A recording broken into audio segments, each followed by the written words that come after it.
नारद ने सनत कुमारों से पूछा कि हे ऋषियों, यदि कोई भक्त व्यक्ति श्रीमद् भागवत श्रवण कर मुक्ति पा जाता है तो कोई आश्चर्य की बात नहीं। यदि कोई ज्ञानी पुरुष भागवत सुनकर के मोक्ष रूपी फल को प्राप्त कर लेता है तो भी कोई आश्चर्य की बात नहीं है। परंतु क्या किसी पापी से पापी व्यक्ति को भागवत सुनने से मुक्ति मिल सकती है? जिसने कभी भी सत्कर्म नहीं किया है, जिसने हमेशा अपराध किया है, दुराचार किया है, अनाचार किया है, भ्रष्टाचार किया है, सदा पापों में ही डूबा रहा, क्या ऐसे पतित का भी उद्धार हो सकता है? ऋषियों कृपा करके बताओ, क्या ऐसे खल पापी का भी श्रीमद् भागवत श्रवण करने से कल्याण और उद्धार होना संभव है? तब श्री सनत कुमार महाराज कहते हैं, ये मानवः पाप कृतस्तु सर्वदा सदा दुराचार रता विमार्गगा क्रोधाग्निदग्धः कुटिलाश्च कामिना सप्तः यज्ञेन कलहो पुनन्ति ते। हे ब्रह्मा जी के पुत्र प्रिय नारद, पाप कृतस्तु सर्वदा सदा दुराचार रतः, जिस मनुष्य ने जीवन में कभी भी सत्कर्म नहीं किया है, दुराचार परायण रहा है,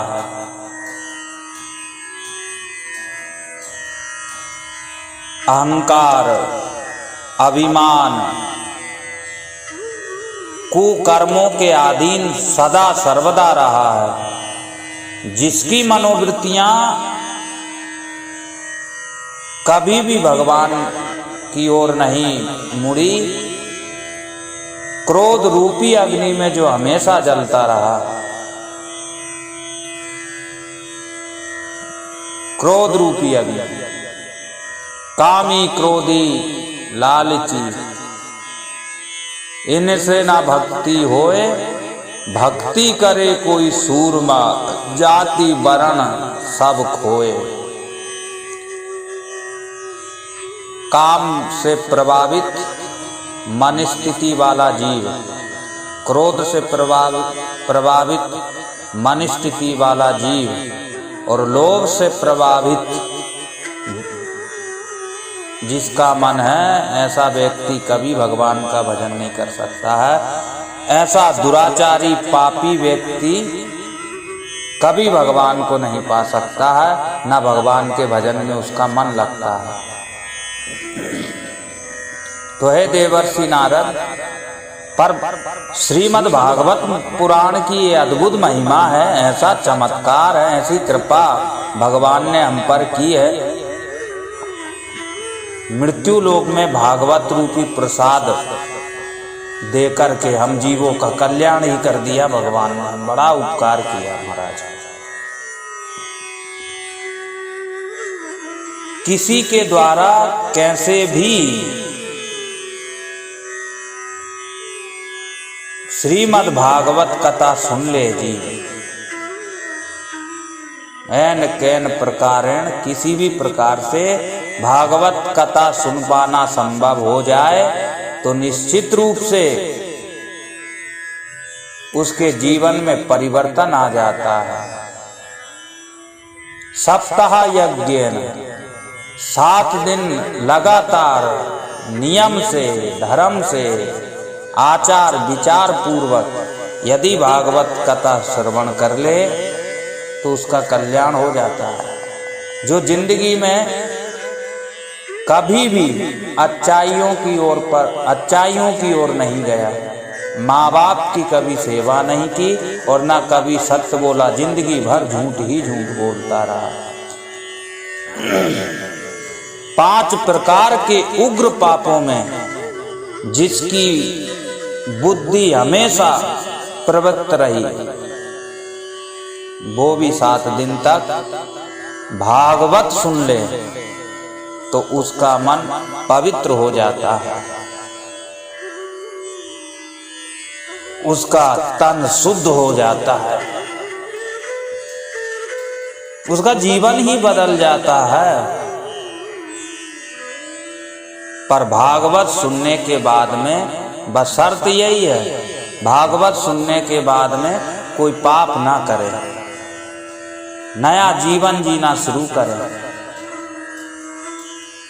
नया व्यवहार, नया आचरण, नवीन खान पान। अब जीवन में परिवर्तन हो गया तो समझिए कि पुराना जीवन, पुराने हम मर चुके हैं, खत्म हो गए। अब नए सिरे से नया जीवन हमको मिला है भागवत भगवान की कृपा से। ऐसा मान करके कोई अपराध ना बने हमसे, ये सावधानी पूर्वक करना चाहिए, ये सावधानी रखना चाहिए।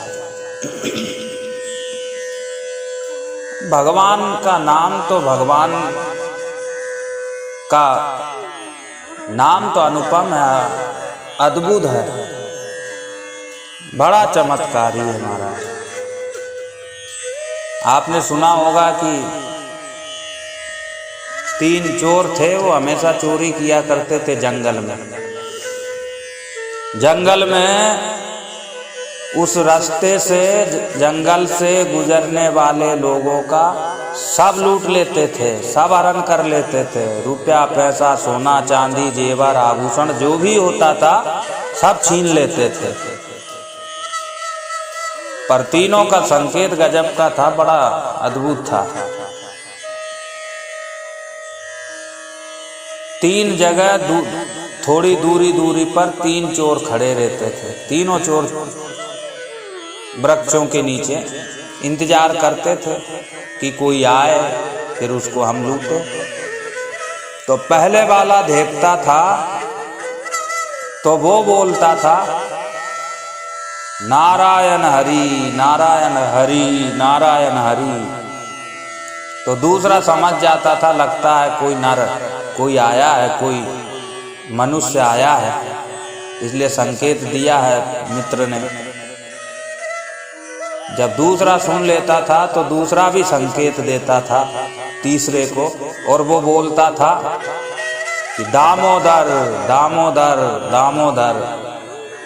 तीसरा समझ जाता था और वो इंतजार करने लगता था, सावधान और सतर्क हो जाता था कि कोई बहुत सारा दाम लेकर के, दाम अर्थात रुपया पैसा, उधर अर्थात पेट, पेट के पास में इसका दाम यानी धन बंधा हुआ है पेट से।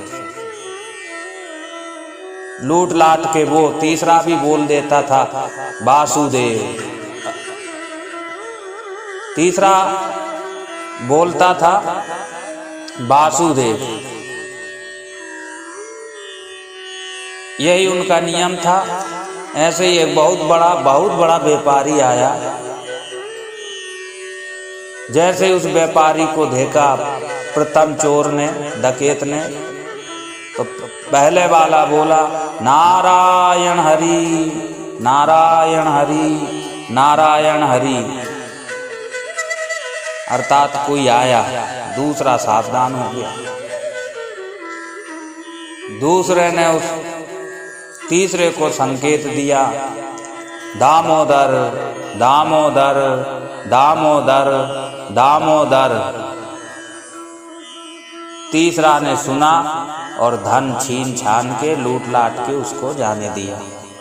तीनों चोर एक वृक्ष के पास में एकत्रित हुए, लूटा हुआ धन को देख रहे थे। इतने में ही जोर से हवा पानी आया, बिजलियां कड़कने लगी। उसी में एक बिजली उन तीनों के ऊपर गिरी और तीनों उसी क्षण प्राणांत को, मौत को प्यारे हो गए। सबका अंत हो गया तीनों का। अब अद्भुत बात यह है, आश्चर्य ये हुआ कि तीनों बैकुंठ चले गए।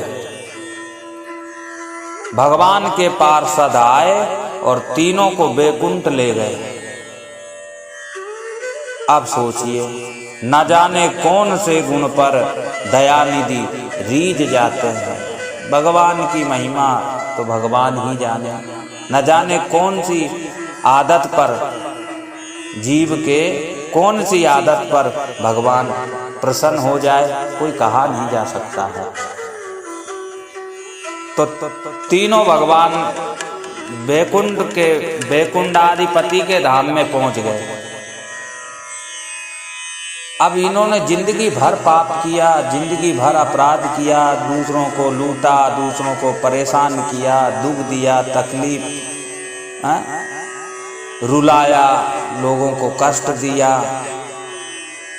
जिंदगी भर की कमाई ये लूट लेते थे लोगों की, कई बार पैसा होता था। तो सबकी बद्दुआएं, सब को कष्ट दिया, सबकी बद्दुआएं इन्होंने ली। तो ये तो महान बड़ा भारी पाप था। ऐसे पापी थे, फिर इनकी मुक्ति कैसे हो गई और ये बैकुंठ कैसे चले गए? नरक में जाना चाहिए तो नहीं। इसका कारण था कि जब उन्होंने भगवान का नाम उच्चारण किया, भगवान का नाम लिया, नारायण हरि नारायण हरि नारायण हरि। दूसरा ने कहा दामोदर दामोदर दामोदर, और तीसरे ने कहा वासुदेव वासुदेव वासुदेव। उसके बाद में कोई पाप किया ही नहीं इन्होंने। भगवान का नाम उच्चारण करने के बाद में कोई अपराध इनसे बना ही नहीं। ना मन से बना, ना तन से बना और ना कर्म से बना। और भगवान कहते हैं सन्मुख होई जीव मोई जबहि, जन्म कोटि अग नासहि तबहि। जैसे ही जीव मेरे सन्मुख आ जाता है, जैसे ही जीव मेरे पास में आ जाता है, मेरे करीबी में आ जाता है, मेरे नज़दीक आ जाता है और मुझे अपना मान लेता है, मुझे अपना लेता है, मुझसे संबंध जोड़ लेता है, तो जन्म कोटि अग नासहि तबहि। जन्म जन्म के पाप, कोटि कोटि पाप भगवान तुरंत ही नष्ट कर देते हैं। जैसे जीव, जैसे हम अग्नि के पास में जाते हैं तो अग्नि में जो डालो सब राख हो जाता है। ऐसे ही भगवान के पास में जैसे ही हम जाते हैं, सारे पाप हमारे नष्ट हो जाते हैं और भगवान दोष और दुर्गुण तथा पापों को देखते ही नहीं। जन अवगुण प्रभु मान न काऊ, दीन बंधु अति मृदुल स्वभाव। ऐसा है ठाकुर जी का स्वभाव।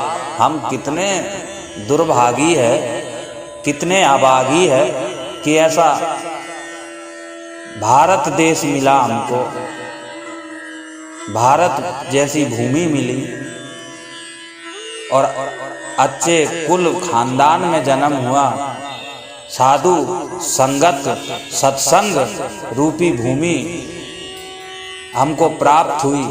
और हम जानते हैं कि इस जीवन का उद्देश्य भगवान को पाना ही है। इस जीवन का लक्ष्य भगवान की प्राप्ति है, परम धर्म की प्राप्ति है। फिर भी हम सब कुछ जानकर भी अनजान बने हैं और इस मोह माया के जाल में ऐसे फंसे हैं कि उस जगन्नाथ को ही भूल गए हैं। इसलिए उनकी शरण में आए बिना, उनके होए बिना, क्रोधाग्नि दग्धा कुटिलाश्च कामिनः, ना हमारा क्रोध समाप्त होगा, हम हमेशा क्रोध की अग्नि में जलते रहेंगे। कुटिलाश्च, कुटिलता, कपट, छल, पाखंड, ये बराबर हमें बढ़ता ही रहेगा, इनकी वृद्धि होती रहेगी दिनों दिन।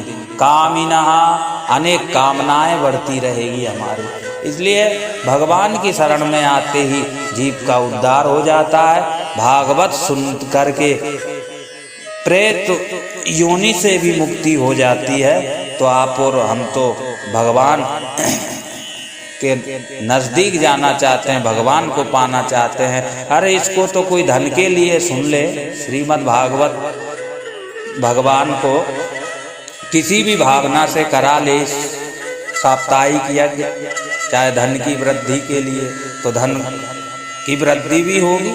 चकाचक भगवान की कृपा से लक्ष्मी बढ़ेगी, उनके यहाँ लक्ष्मी बढ़ेगी। और यदि कोई मोक्ष के लिए निष्काम भावना से अपना आत्म कल्याण के लिए सुने तो निश्चित रूप से उनको उसका आत्म कल्याण होगा, मोक्ष मिलेगा, भगवान हरि का धाम मिलेगा। भागवत तो कल्प वृक्ष है, जो जिस भावना से, जिस प्रकार से, जिस इच्छा से, जिस मनोरथ से सुनेगा, उसका वो मनोरथ निश्चित रूप से पूर्ण होगा। जिस भावना से, जिस फल की इच्छा से सुनेगा